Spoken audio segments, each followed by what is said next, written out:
तर या ठिकाणी आपण क्वेश्चन नंबर 14 सॉल्व करणार आहे. In potentiometer experiment null point is obtained at a particular point for a cell on a potentiometer wire x centimeter long. तर potentiometer experiment दिलेला आहे आणि नल पॉईंट ऑप्टेन होतो आहे पोटेन्शियोमीटर वायरवरती 1 सेंटीमीटर एवढ्या डिस्टन्सवरती. If the length of potentiometer wire is increase, length आपल्याला काय करायचं पोटेन्शियोमीटर वायरची इंक्रीज करायचं without changing the cell, cell आपल्याला चेंज करायचा नाही आहे.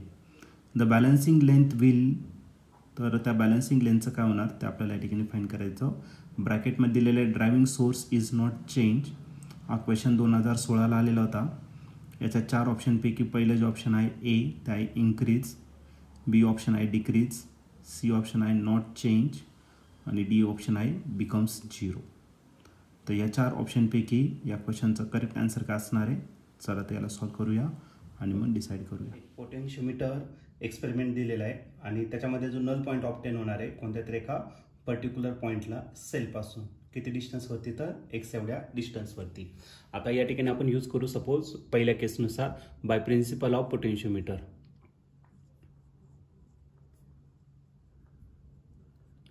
Bye principle of potentiometer.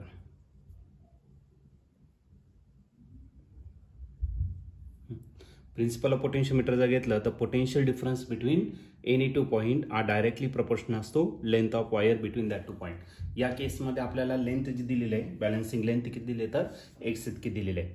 तर तुम्ही डायरेक्टली जर प्रपोर्शन कॅन्सल केलं तुम्हाला व्हॅल्यू प्रपोर्शनॅलिटी कॉन्स्टंट, आणि हा जो कॉन्स्टंट आहे हा म्हणजेच काय असतो potential gradient where K is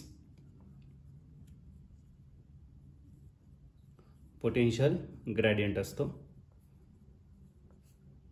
potential gradient. Okay, आणि पोटेन्शियल ग्रेडियंटचा अर्थ काय पोटेन्शियल पर युनिट का असणार डिस्टन्स. आता या केसमध्ये टोटल जर सेल जर घेतला तर सेलचा ड्रायव्हिंग ईएमएफ किती असणार ई इतकं आणि त्याचं लेंथ किती असणार एल इतकं. मग या केच्या जागी पोटेन्शियल पर युनिट काय घेतला आपण लेंथ, मग टोटल पोटेन्शियल ई इतकं आणि डिस्टन्स जे असणार ते किती असणार तर एक्स इतकं झालं. ठीक आहे, हे आलं तुमचं पहिलं इक्वेशन. सपोज आपण याला काय करू तर इक्वेशन नंबर 1 या ठिकाणी कन्सिडर करणार. हा जो ड्रायव्हिंग सेलचा ईएमएफ आहे तो चेंज नाही होणार. आता दुसऱ्या केसमध्ये दिलेला आहे हा जो लेंथ आहे पोटेन्शियोमीटर वायरचा ती काय करायचं आपल्याला इन्क्रीज करायचं आहे. ओके, मग आता दुसऱ्या केसमध्ये लेंथ काय झाली आपली इन्क्रीज झाली, मग त्याला आपण एल डॅश म्हणू. ओके, ती एल पेक्षा कशी असणार जास्त असणार. ओके, एल डॅश कन्सिडर करू. बॅलन्सिंग लेंथ इन्क्रीज केलेलं आहे आणि सेलचं जे ईएमएफ आहे ते चेंज करायचं नाही, म्हणजे हा जो ई असणार आहे तो तसाच असणार आहे. ओके, तर त्याने विचारले बॅलन्सिंग लेंथमध्ये काय चेंजेस होणार आहे. मग जो बॅलन्सिंग लेंथ आहे तो एक्स घेतला होता, या केसमध्ये आपण काय करू त्याला एक्स डॅश कन्सिडर करू आणि पोटेन्शियल मात्र तुम्हाला काय ठेवायचं आहे पोटेन्शियल पण या ठिकाणी काय करायचं सेम ठेवायचं. ईएमएफ सेम तर पोटेन्शियल पण काय असणार सेम, फक्त लेंथ जर चेंज केली तर एक्स तुमचा काय होणार तर चेंज होणार. हे झालं किती नंबरचं इक्वेशन सेकंड नंबरचं इक्वेशन. जर तुम्ही इक्वेशन 1 आणि 2 जर कम्पेअर केलं तर याची लेफ्ट साईड सेम आहे, याचा अर्थ राईट साईड पण काय असेल सेम असेल. From equation 1 and 2. Okay, equation 1 and 2 वरून आपण काय करू शकतो तर पहिल्या इक्वेशनमध्ये आहे तुमचं E divided by L into X is equal to second इक्वेशनमध्ये काय E divided by L dash आणि इंटू करायला आपला एक्स डॅश. इथला ई आणि ई काय झाला कॅन्सल झाला, म्हणजे आपल्याकडे रिमेनिंग करायला X upon L is equal to X dash upon काय झाला आपला एल डॅश झाला. ओके, आता आपल्याला काय सांगितलंय एल आपण एका बाजूला घेऊन टाकू आणि एक्स एका बाजूला घेऊन टाकू. मग एल डॅश इकडे घेतला आणि डिवायडेड बाय एल इकडे काय रिमेनिंग राहिला एक्स डॅश डिवायडेड बाय काय आला एक्स. मग जो लेंथ आहे लेंथ आपली इन्क्रीज झालेली आहे, म्हणजे एक्स डॅश पण काय होणार तर इन्क्रीज होणार.